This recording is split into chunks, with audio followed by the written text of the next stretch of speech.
Good morning, everyone. Welcome back to Getting Out of Bed with Micah, where I take you along with me on my journey as I grow in discipline through getting up early and starting my day off in a productive, successful way.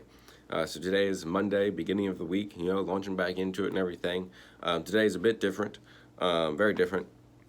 I'm here at work because I'm here at work super early because I had to take a friend to work today, and he used to work earlier than me and is farther away than me to work and everything. Um, so I got up at a little just before 5 today, but that didn't give me time to really do anything. That literally gave me time to get ready and leave. And then doing my reading and videoing here at the office at work and everything. And so, different day today, but it's cool. I like changing things up, doing stuff a little different and all of that. But yeah, so what really jumped out at me in my Bible reading today, reading in Matthew chapter 5. Matthew chapter 5 goes real hard.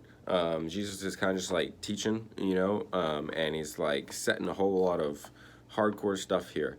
And two things that specifically jumped out at me while I was reading through this. All of it's like really good. You should really read it. But two things that specifically jumped out at me. The first we see here in chapter 28 through 30, where he's talking about adultery, and he's like, it's been said, don't commit adultery, and that's good. He's like, but I say that if you look at someone lustfully, you've committed adultery in your heart. And I'm like, oh Lord, that's some next level stuff. And then he dives into this really interesting concept here, and he says, if your eye offends you, pluck it out. In other words, if your eye causes you to stumble, if where you're looking is causing you to stumble, then pluck it out. And he says, if your hand offends you or causes you to stumble, cut it off. And I really love the intensity of this, and it's something that really challenges me in my life, because, basically the idea is that if there's something in your life, no matter how dear to you it is, how close to you it is, doesn't matter if it's, your favorite show or your favorite book series or, your favorite place to go to eat or, a family member or a friend, if these things or these people are causing you to stumble or causing you to fall into temptation and into sin, then cut them off. Remove them from your life. And this is like some real stuff here. It goes real hard, like it's just really intense.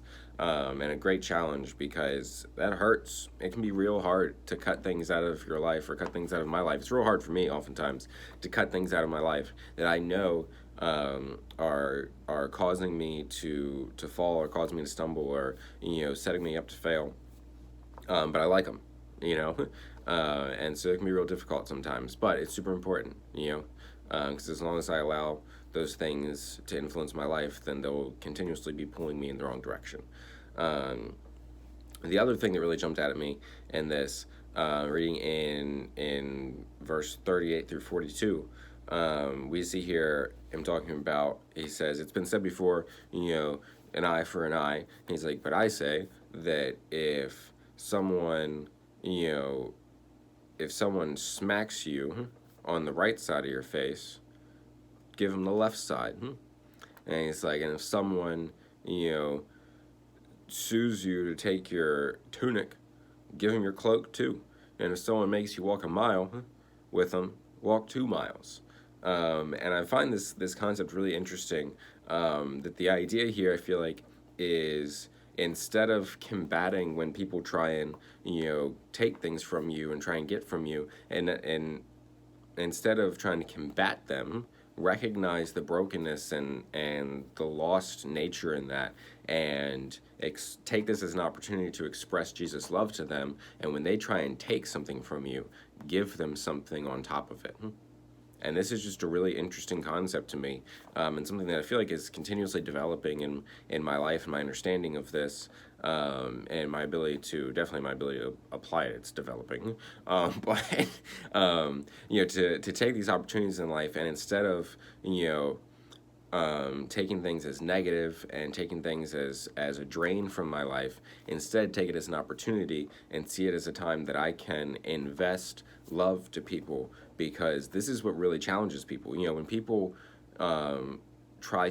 when people act out of their brokenness and in a way to try and damage your life or hurt you, and then you turn around and take that as an opportunity to bless them or to invest something into them or to give them something, then this is one of the greatest ways to challenge people to see Jesus' love and give them an opportunity to desire that in their life, because that's where freedom is. That's where life is. That's where, the healing of this brokenness that we all live with comes from. We are all healed of our brokenness by Jesus. And so, taking it as an opportunity to express that and show that to people in their brokenness is such an awesome opportunity.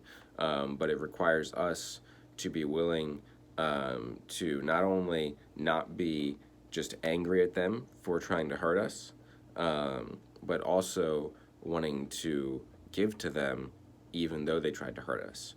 And that's some real Jesus stuff right there, like, for real. But anyway, so those two things, real good, real challenging. A lot of really good stuff in this chapter, but those were the two biggest things that jumped out at me. But yeah, so that'll be it then for today's Getting Out of Bed with Micah. Thank you so much for watching.